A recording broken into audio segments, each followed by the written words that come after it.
ሞሳላና አርነ ስሎት ሰጣ ገባ ውስጥ የገቡ ይመስላል። ሞሳላ በተከታታይ 3 ጨዋታዎች ላይ በተጣባባቂ ወንበር ላይ መቀመጡን ተከትሎ በትላንትናው ዕለት ጨዋታው ከተጠናቀቀ በኋላ ዝምታውን ሰብሯል። ለሊቨርፑል ብዙ ነገሮችን ያደረኩ ተጫዋች ነኝ፣ እናም በዚህ መንገድ ትሪት ሊደረግ አይገባም ሲል ሞሳላ ጨዋታው ከተጠናቀቀ በኋላ አስተያየቱን ሰጥቷል።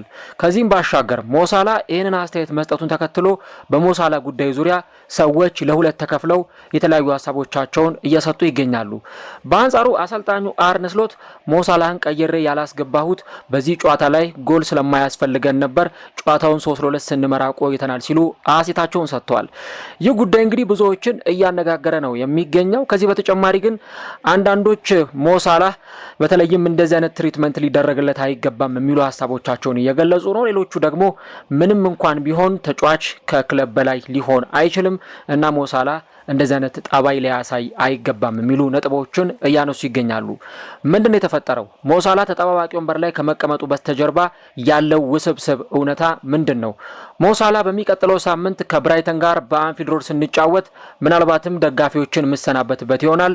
ከአፍሪካ ዋንጫው በኋላ ግን ምን እንደሚፈጠር አላውቅም ሲል ነበረ አስተያየቱን የሰጠው። ይህ ጉዳይም ብዙዎችን እንዲነጋገሩበት ርዕስ የከፈተላቸው ጉዳይ ሆኗል። ምንድነው ከዚህ ጉዳይ በስተጀርባ ያለው ነገር?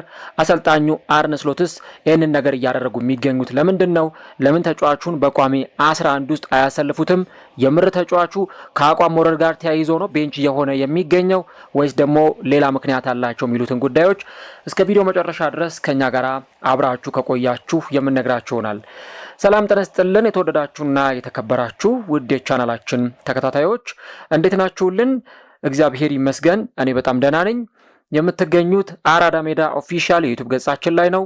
ለቻናሉ አዲስ ከሆናችሁ የዩቲዩብ ገጹን ሰብስክራይብ በማድረግና የደወል ምልክቷን በመጫን የቻናላችን ቤተሰቦች እንድትሆኑ የአክብሮት ግብዣችን ነው። ቪዲዮን ስትጀምሩ ደግሞ ዩቲዩብ ፕሮግራሙን ለብዙ የእግር ኳስ ተመልካቾች እንዲያደርሰው የእናንተን በብዛት ላይክ ማድረግ ይፈልጋል። ስለዚህ ፕሮግራሙ 300 ላይክ ቢያንስ እንዲኖረው እንፈልጋለን። እናም ሁላችሁም ፕሮግራሙ ስትጀምሩ ላይክ በማድረግ እንድትጀምሩ ለማስታወስ ያክል ነው።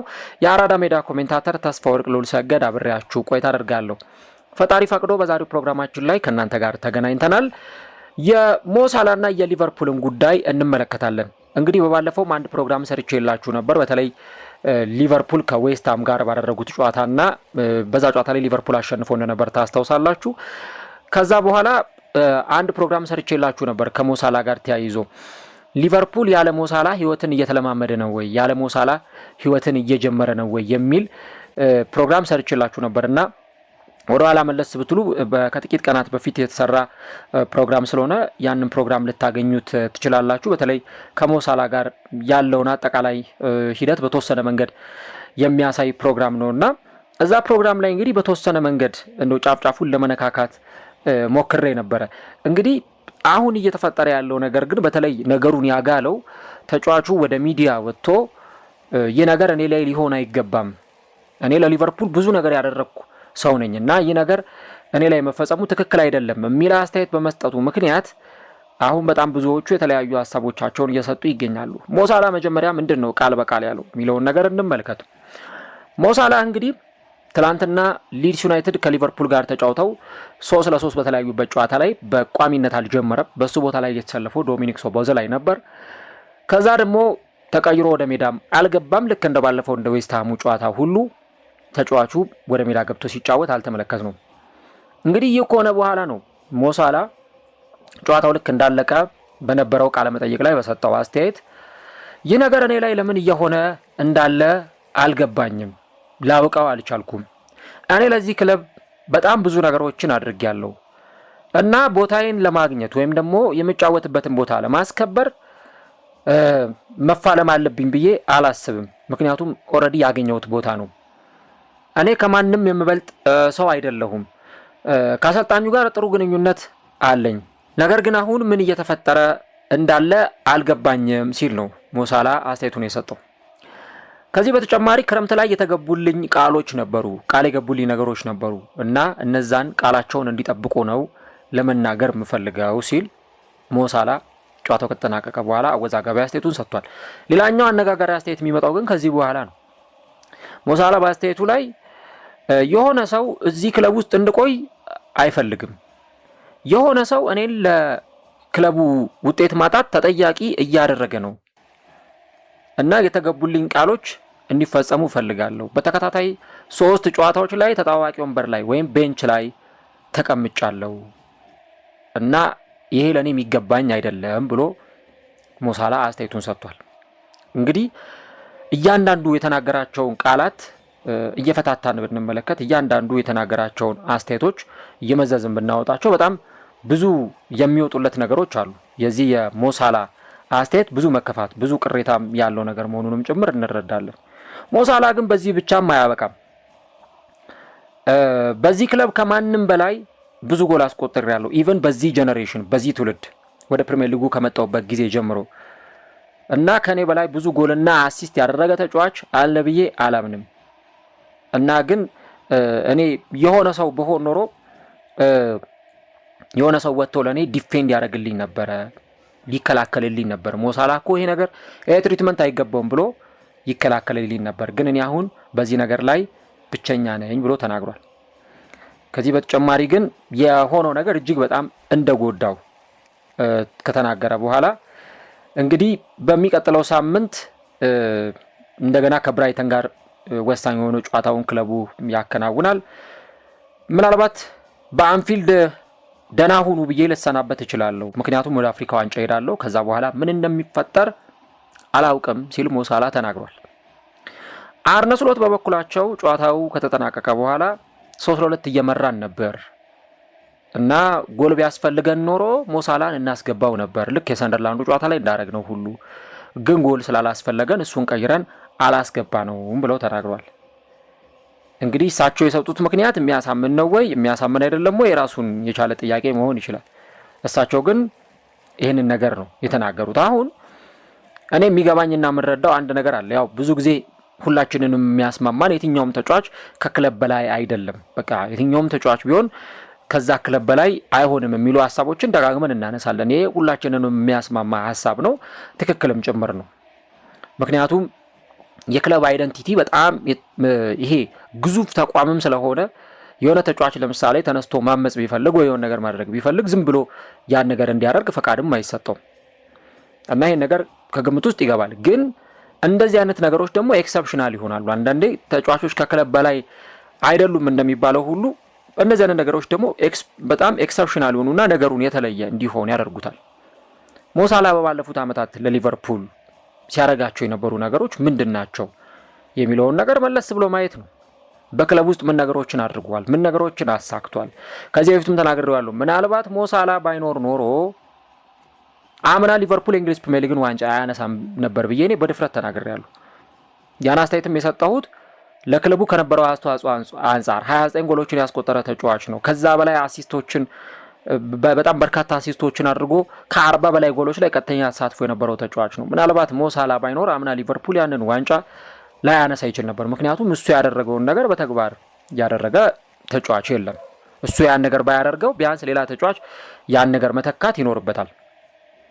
እንግዲህ በሊቨርፑል ባለው ኬሪየር በጣም የተደነቀ ተጫዋች ሆኖ ሳለ እንግዲህ 2 የእንግሊዝ ፕሪሚየር ሊግ፣ 2 የካራቦ ካፕ፣ 1 የቻምፒየንስ ሊግ፣ 1 የኤፍኤ ካፕ፣ 1 የዓለም የክለቦች ዋንጫን ከፍ አድርጎ ያሸነፈ ተጫዋች ነው እና እነዚህን ትልልቅ የሚባሉ 6-7 ዋንጫዎችን ያሸነፈ ተጫዋች ከ400 በላይ ጨዋታዎችን ያደረገ ወደ 250 አካባቢ ጎሎችን ያስቆጠረ 113 አሲስቶችን ያደረገ ተጫዋች አሁን እንደዚህ አይነት ትሪትመንት ሲደረግለት እንዲያው ተጫዋቹ ራሱ ዝም ይላል ብሎ ማሰብ በጣም ከባድ ነው የሚሆነው እና ደግሞ አንዳንዴ ተጫዋቾች ለራሳቸው የሚሰጡትም ግምት ከፍተኛ ከመሆኑ የተነሳ 3 ጨዋታዎች ላይ ሞሳላህን ተጣዋቂ ወንበር ላይ ማስቀመጥ ወይም ደግሞ ቤንች ላይ ማድረግ ማለት እሳት ላይ ቤንዚል እንደማርከፍከፍ ነው።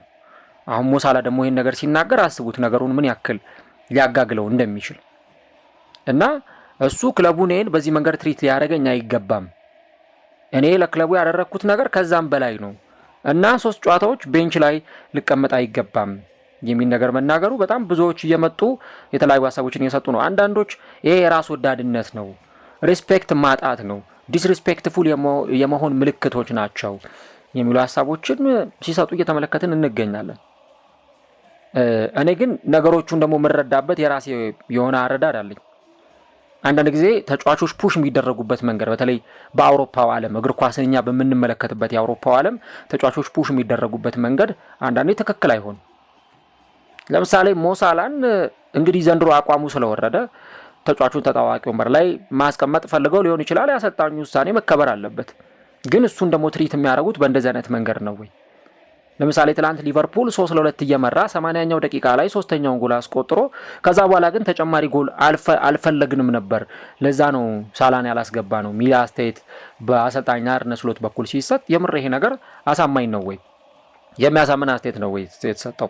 ብዙ የተገፉ ተጫዋቾችን እናያለን። ለምሳሌ ጂጁ ዶናሩማ በባለፈው ዓመት እኔ ከፔዤ መልቀቅ አልፈለግኩም ነበረ፣ ግን የሆነ ሰው እዛ ክለብ ውስጥ እንዳልቆይ ስለሚፈልግ ከዛ ወጥቻለሁ ብሏል። እንግዲህ ስም አልጠራም ማን እንደሆነ። አሰልጣኙ ሉዊስ ኤንሪኬን ይሁን የክለቡን አመራሮቹን ወይ የክለቡን ባለቤት ናስር አልካላይፊን ይሁን ማን ብቻ የሆነ በዛ ነገር እሱን ያስከፋው ሰው እንዳለ ተናግሯል። ኢቭን ደጋፊዎቹን እንኳን መሰናበት እፈልግ ነበር ብሎ እስከመናገር ደረጃ ነው የደረሰው። የመሱት ኦዚል ታሪክ በጣም ብዙ ውስብስብ ነገሮች ከጀርባው እንዳሉት ታውቃላችሁ። ኡናይ ኤምሬ ተጫዋቹን ቤንች ሲያደርጉት ከረሙ። መጨረሻ አርቴታ መጣ። አርቴታ ሲመጣ ለመሱት ኦዚል ፀሐይ ወጣለት ተባለ። አርቴታ ኦዚልን ማጫወት ጀመረ። ከዛ በኋላ ግን ኦዚል በሰጣቸው አስተያየቶች ተከታታይ ቀናት ኦዚል በቻይና ለሚገኙ ሙስሊሞች ድምጽ በመሆኑ ምክንያት ከዛ ደግሞ የኮቪድ ወቅት ተጫዋቾች ደሞዝ እንዲቀንሱ ተጠይቆ ነበረ እና ያንን ደሞዝ የተቀነሰው ለበጎ አድራጎት አላማ ለመዋል ስለምንፈልግ ያንን ነገር ደሞዝ እንዲቀነስ እንፈልጋለን ብሎ ለሁሉም ተጫዋቾች ያንን መልእክት አድሬስ አድርገው ነበር። ኦዚል ግን ደሞዜን አልቀንስም አለ። ያን ለበጎ አድራጎት ያላችሁትን ገንዘብ የት እንደምታደርጉት አላውቅም፣ ስለዚህ ደሞዜን አልቀንስም ሲል ተናገረ። ልክ ይሄ ነገር ከተፈጠረ ከሆነ ጊዜ በኋላ ፕሪሚየር ሊጉ ሲመለስ ኦዚል የተወሰኑ ጨዋታዎች ላይ ቤንች ላይ ነበር። እንደውም ታስታውሳላችሁ ኦዚል ዣንጥላ ይዞ ቤንች ላይ ቁጭ ብሎ በጣም ኃይለኛ ፀሐይ ላይ ነበር አርሰናል ሲጫወት የነበረውና ኦዚል ፀሐይ ላይ ቁጭ ብሎ ያንን ዣንጥላ ይዞ ምናምን ከዛ በጣም ያንን ፎቶ ብዙ ሰዎች ሲቀባበሉት ነበር የቆዩት። ያ ነገር ሆነ። አርቴታ ሲጠየቅ በቃ ይሄ የክለቡ ውሳኔ ነው አይነት ነገር ነበር ሲሰጥ የነበረው። የኦዚልን ጉዳይ በተመለከተ ኦዚል እኮ ትልቅ ተጫዋች ነው፣ በጣም የሆነ ትልቅ ኢሜጅ ነው። ግን ኦዚልን ቤንች ያደረግነው በእግር ኳሳዊ ምክንያት ነው ብሎ ማንም እዛ ጋር ሀሳብ ሊሰጥ አይችልም። ምክንያቱም ከኦዚል በጣም በእድሜ ያነሱት እነ ጆይ ዊሎክ ምናምን ሜዳ ገብተው ሲጫወቱ ነበር። እሺ ኦዚልን ፕሪሚየር ሊግ ላይ አያጫውተው፣ እሺ ኦዚልን ዩሮፓ ሊግ ላይ አያጫውተው፣ እንዴት ኦዚልን ካራቦ ካፕ ላይ ኤፍኤ ካፕ ላይ እንኳን ኦዚል አሁን አቋሙ ወረደ ቢባል ለካራቦ ካፕ እንኳን አይሆንም የሚሉ ጥያቄዎች በሰዓቱ ሲነሱ ነበር። ልክ የፕሪሚየር ሊግ ስኳድ ይፋ ሲደረግ አርቴታ ኦዚልን ከስኳድ ውጪ ሲያደርገው ግን የዛን ጊዜ ኦዚል ወጣና በቃ ዝምታውን ሰበረ፣ ተናገረ። በቃ ክለቡን ይህን ትሪት የሚያደርግበት መንገድ ትክክል አይደለም። እኔ ጠንክሬ ልምምዴን እየሰራው ነው፣ ኢቭን ከሌሎች ተጫዋቾች ባልተናነሰ መንገድ እየለፋው ነው፣ ግን ክለቡን ይህን ሚስትሪት እያደረገኝ ነው በማለት በይፋ ወጥቶ እንደውም የሳላ ፈጥኗል። በ3 ጨዋታ ነው ኦዚል በጣም ብዙ ጨዋታዎችን ታግሶ ነው በቃ መጨረሻ ላይ ከአቅሙ በላይ ሲሆን ያንን ነገር ያደረገው። አንዳንዴ ምን ይባላል ምንድነው አታስወጣው ገፍታ አባረው የሚባል ነገር አለ፣ አማረው የሚባል ነገር አለና በቃ ኦዚልን አማረው ነው ያስወጡት። እንደማይወጣላችሁ ያውቃሉ።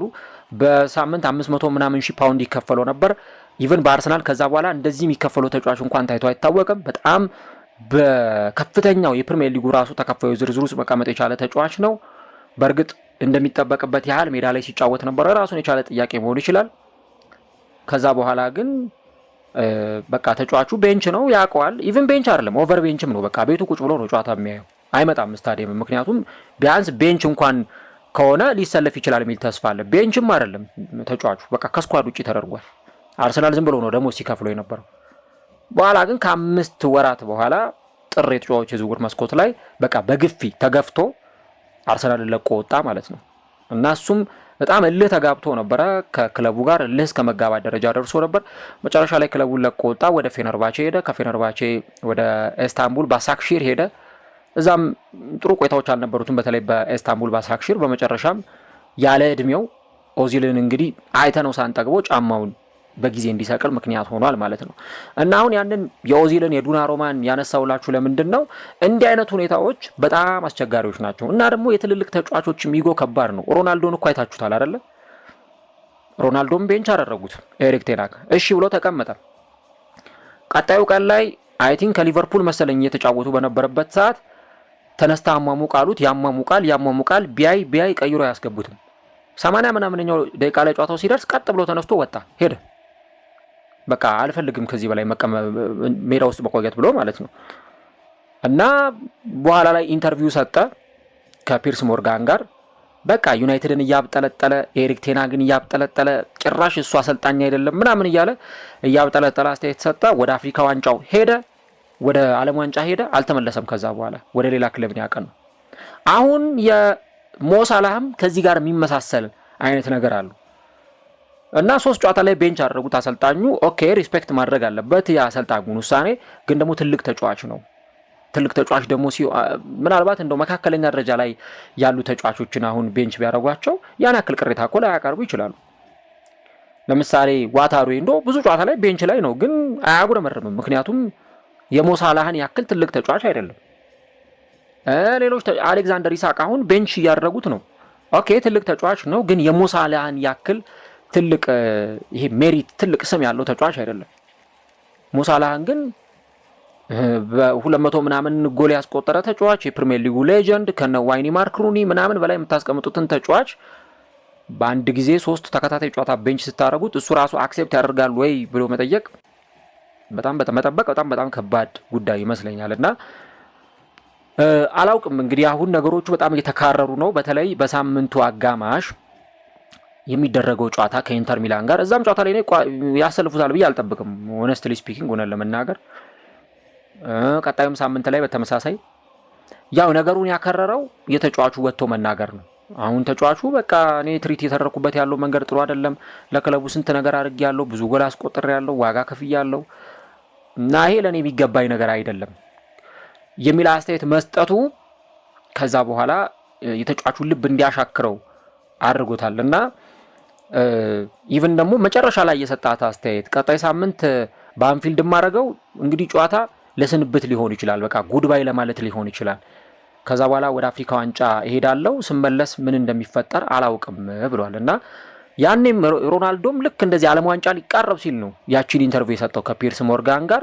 ሄደ ወደ ኳታር፣ አልተመለሰም። ከዛ በኋላ በቃ ወደ ማንቸስተር ዩናይትድ ስብስብ አልተመለሰም። ወዲያውኑ ነው እንደውም ዩናይትድ ያንን ኢንተርቪው ካዩ በኋላ በቃ ይሄ ልጅ ከዚህ በኋላ ስብስብ ውስጥ መካተት የለበትም ብለው ውሳኔ ላይ የደረሱት። አዎ የታወቀ ነው፣ ትልቅ ተጫዋች ሮናልዶ በታሪክም በጣም ምርጥ ተጫዋች ነው። ግን ክለቡ ደግሞ በቃ ወሰነበት እንደዚህ አይነት አስተያየት በመስጠቱ ምክንያት፣ ይሄ ክለቡን የሚከፋፍል አይነት አስተያየት በመስጠቱ ምክንያት እንደዚህ አይነት ነገሮችን ነው እንግዲህ ሲናገሩ የተመለከተ። አሁንም ከሞሳላ ጋር ያንን ነገር አያይዤ የሚያመጣውት በዚህ ምክንያት ነው። እና ያንን አስተያየት እንግዲህ የሰጠበት ሁኔታ ኢቭን በቃ እናቴንም እጠራታለሁ ብሏል። ለብራይተኑ ጨዋታ ላይ ባይመታ ጨዋታውን እንድትታደም እጠራታለሁ እና ቢያጫውቱኝም ባያጫውቱኝም ግድ አይሰጠኝም፣ ምንም ማለት አይደለም። በቃ ኢንጆይ ነው ማድረገው፣ ከዛ በኋላ የሚፈጠረውን ነገር አብረን እናያለን ሲልም ጭምር ነው የተናገረው። እና ምንም ነገር ሊፈጠር ይችላል፣ ነገር ግን ደጋፊዎቹን ወዳቸዋለሁ፣ ክለቡን ወደዋለሁ፣ ሁልጊዜም የሊቨርፑል ደጋፊ ነኝ ብሏል። አሁን ይሄ ብዙ ጊዜ የሚሰጠው የፌርዌል አይነት በቃ የስንብት አስተያየት ሲሆን ነው ብዙ ጊዜ እንደዚህ አይነት አስተያየቶች የሚሰጡት። የሚፈጠረውን አላቅም፣ ደጋፊዎቹን ወዳቸዋለሁ ምናምን አይነት ነገር ሲል እኛ እኮ እናውቃለን። ሞሳላ ከየርገን ክሎፕም ጋር ሳይቀር እኮ ተጣልቷል አይደለ? የዛሬ 2 ዓመት እኮ እናስተውሳለን። እንደውም ጨዋታውን እኛው ራሳችን ነበር ሬዲዮ ላይ ያስተላለፍ ነውና ሊቨርፑል እዛ ጨዋታ ላይ በዌስትሃም ነጥብ ጥሎ ነበረ። ሞሳላህን ቤንች አረጉትና ዘገዩ ሞሳላህን ለማስገባት 70 ደቂቃ ምናምን አለፈ ሳያስገቡት እሱን። ከዛ ልክ ቀይረው ሊያስገቡት ሲሉ ተነጫነጨ ሞሳላ። እኔን ለምን እስከዚህ ሰዓት እኔን ለምን ቤንች ታስቀምጡኛላችሁ አይነት ነገር ብሎ ከየርገን ክሎፕ ጋር ሲጣላ ነበር።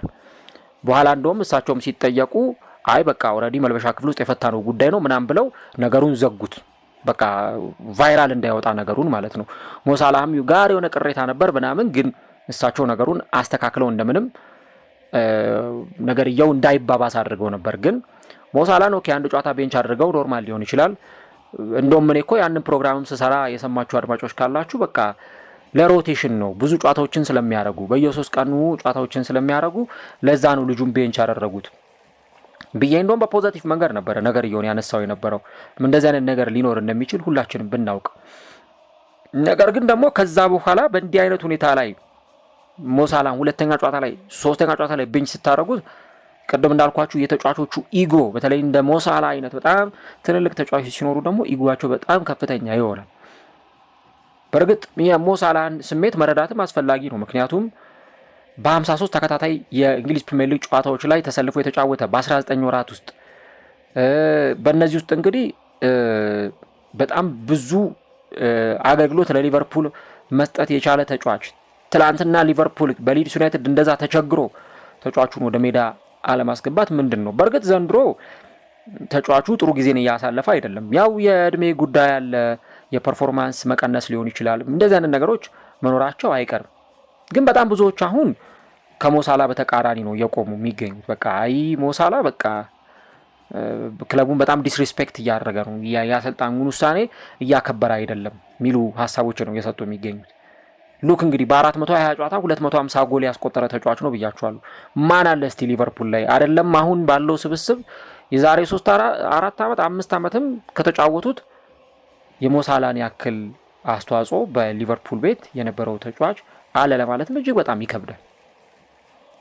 ከዛ ደግሞ የሰጣት አንድ አስተያየት አለች የሆነች ተመዛ የምትወጣ ክለቡ ቃል የገባልኝ ነገር ነበረ ያለው ክረምት ላይ እንግዲህ ውሉን ሲያስፈርሙት ሞሳላህን በብዙ ድርድር ነው የ2 ዓመቱ ላይ ፈረመላቸውና ሲፈርም እንደው ዝም ብሎ በአንድ ጊዜ አልሆነም።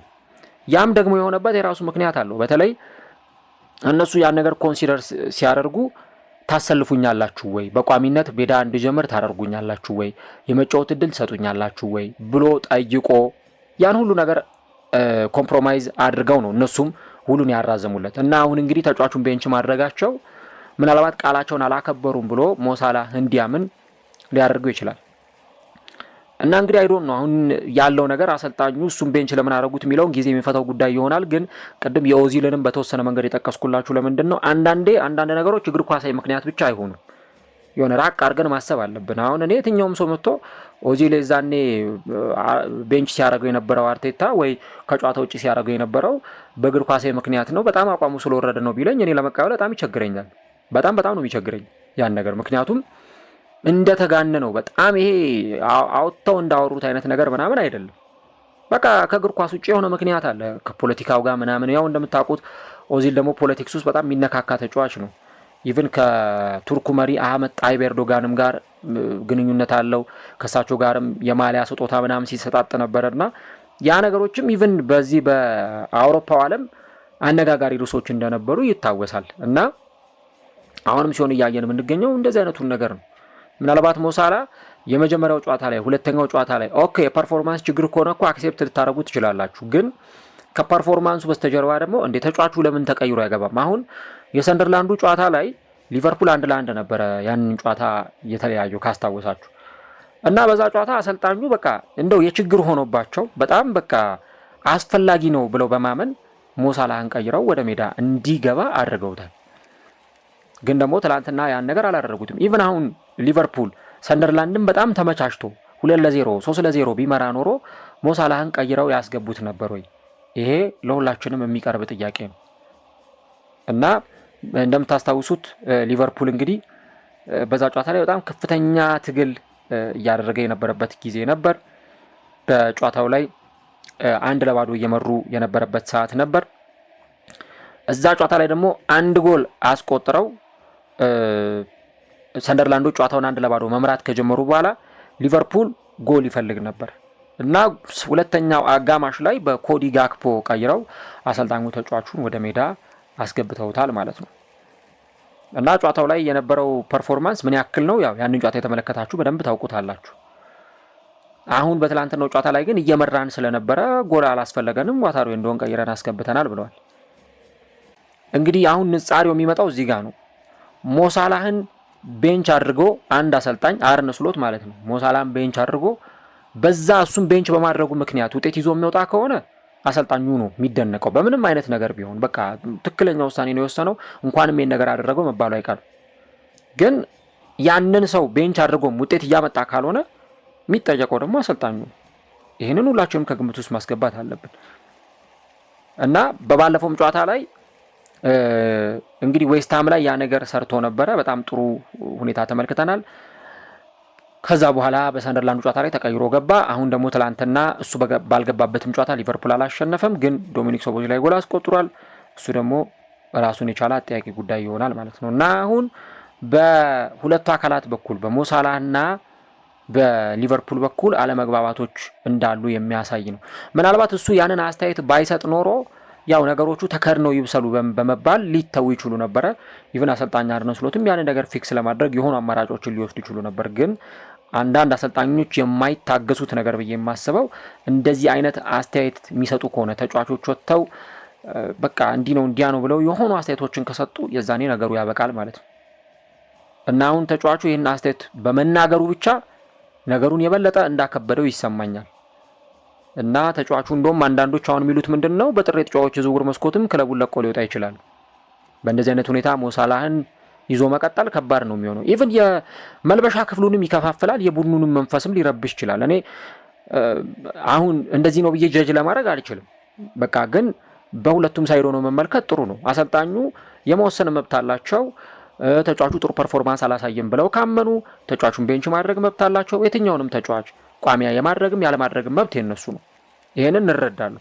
ግን ደግሞ ሞሳላ በጣም ብዙ ነገር ያደረገ ተጫዋች ነው። ኢቭን የተውት የዛሬ 8 ዓመት የዛሬ 7 ዓመት ምናምን የነበረውን ተውትና አሁን እንኳን ባለው የሊቨርፑል ስኳድ ውስጥ የሱን ያክል ኢንቮልቭመንት ያለው ተጫዋች የለም። ቅድም እንደነገርኳችሁ ሞሳላ ባይኖር እዚህ የሊቨርፑል ቡድን ውስጥ ሊቨርፑል ያንን ዋንጫ ማንሳት አይችልም፣ የእንግሊዝ ፕሪሚየር ሊግ። እኔ ይሄንን በድፍረት ነው የተናገርኩት። ምክንያቱም የነበረው ኢንቮልቭ እስቲ 29 እነዛ ጎሎች እነዛ ወሳኝ የሆኑትን ጎሎች ማን ነው ስኮር ማድረግ ይችል የነበረው? ማን ነው ማስቆጠር ይችል የነበረው? በቃ ያንን ነው ጥያቄ ማንሳትና ተጫዋቾች ይጎዳሉ። ቤንች ስታረጓቸው የትኛውም ተጫዋች ትልቅም ተጫዋች ይሁን ትልቅም ያልሆነ ተጫዋች የሚሆን ቤንች ስታረጉት ይከፋል። የሚያኮርፉ ተጫዋቾች ምናምን አሉ እኮ ይኸው ማይኑን አታዩትም? አኩርፏል አሁን። እና እንደውም ሩበን አሞሪም አሁን ስለ ማይኑ ሲጠይቁት በቃ ስለሱ መስማት ሁላ እንደማይፈልግ ነው የተናገረው። እሱም ማየት ከፈለጋችሁ ያው ሂዱና የእንግሊዝ ብሔራዊ ቡድን ላይ ሲጫወት ማየት ትችላላችሁ እስከ ማለት ደረጃ ደርሷል አሞሪም። በቃ ሲጫወት ሁሉ አኩርፎ ነው፣ ጡጦ እንደተቀማ ሕፃን እያኮረፈ ነው ሜዳ ላይ ሲጫወት የነበረው። ማይኑ እንኳን አይሆንም ጭራሽ፣ በጣም እድሜውም ገና ነው ምናምን። ከዛ ግን እነ ሞሳላህን የሚያካክሉ ትልልቅ ተጫዋቾችን ቅድም የጠቀስናቸውን እነ ክርስቲያኖ ሮናልዶን እነ ኦዚል አይነት ተጫዋቾችን ግን ቤንች ስታረጓቸው አክሴፕት አያደርጉትም ያንን ነገር። ምክንያቱም በቃ ኢጎ የሚባል ነገር አለ። በቃ ወደድም ጠላንም በዛም ማነሰም ትልልቅ ተጫዋቾች ከሆኑ ድረስ የሆነች ኢጎ መኖራቸው አይቀርም እና ያቺ ኢጎ ስትነካ ለራሳቸው የሚሰጡ ግምት ስላለ እንዴት ቤንች ይደረጋለሁ እኔ እንዴት ተጣባቂ ወንበር ላይ ይቀመጣለሁ? ጭራሽ እኮ ተቀይሮ ስለመግባት ስላለመግባት አይደለም፣ ኢቭን ቤንች መሆናቸው ነው የሚያናዳቸው። አሁን ሮናልዶን እስቲ ቤንች ብታረጉት አስቡት ምን አይነት ስሜት ሊሰማው እንደሚችል። ዓለም ዋንጫ ላይ እኮ ቤንች አድርገውት ነበረ። ሳንቶስ የኳታሩ ዓለም ዋንጫ ላይ ቤንች አድርገውት ብዙ ነገር ሲባል ነበር። ደግሞ እሱን ተክቶ የገባው ተጫዋች ጎንካሎ ራሞስ ሃትሪክ ሰራ ጭራሽ እሱ ቤንች በሆነበት ጨዋታ። እና በጣም ብዙ አይነት አከራካሪ ነገሮች አሉ። እና እንግዲህ ሞሳላህ አሁን በራሱ ዙሩን አክርሮታል ብዬ ነው የማስበው። የሚገዛው ክለብ ያጣል ብዬ አላስብም ከዚህ ክለብ ቢለቅ። ምክንያቱም የሳውዲ ክለቦች ደጅ ጠንተው ሲጠብቁ ነበር ባለፈው ተጫዋቹ ኮንትራቱን ከመፈረሙ በፊት። ስለዚህ አሁን በር አንኳክተው ያችን ገረበብ ብላ የተዘጋችውን በር መክፈት ገፋ ማድረግ ብቻ ነው የሚጠበቅባቸው። የትልልቅ የአውሮፓ ክለቦች ተጫዋቹን ለማስፈረም ሊደራደሩ ይችላሉ። ምክንያቱም ሞሳላ ነው 33 ዓመት እንኳን የሚሞላው ገና የፊታችን ሰኔ ወር ላይ ነው። ስለዚህ በጣም ብዙ ፈላጊ ክለቦች ይኖራሉ።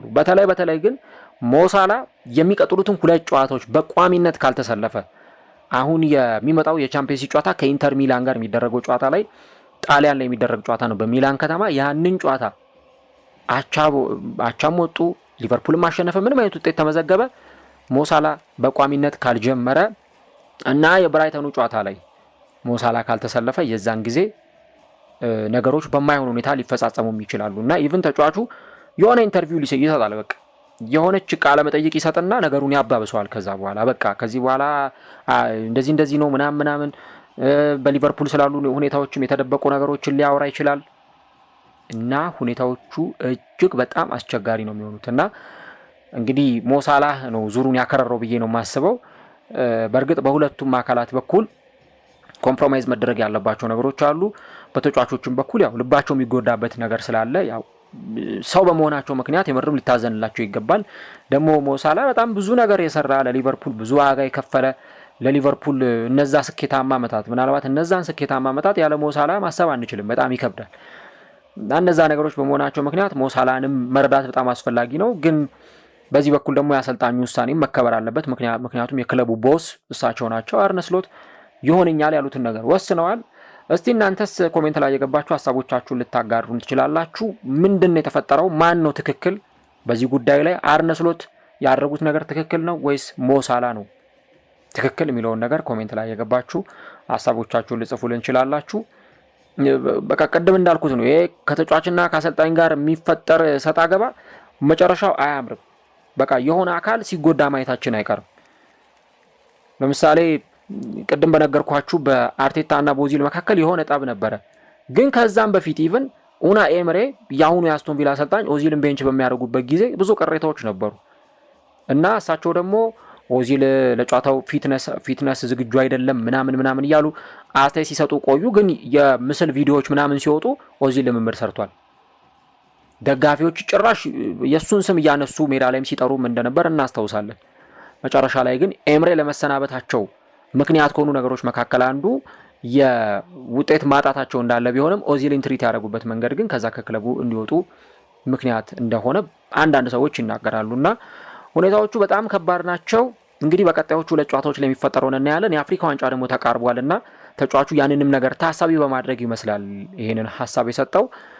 ግን ወደድንም ጠላንም ያው በዝሆኖች ጠብ የሚጎዳው ሳሩ ነው። ስለዚህ በሳላና በአርነ ስሎት ጠብ መካከል የሚጎዳው ሊቨርፑል መሆኑን መዘንጋት የለብንም።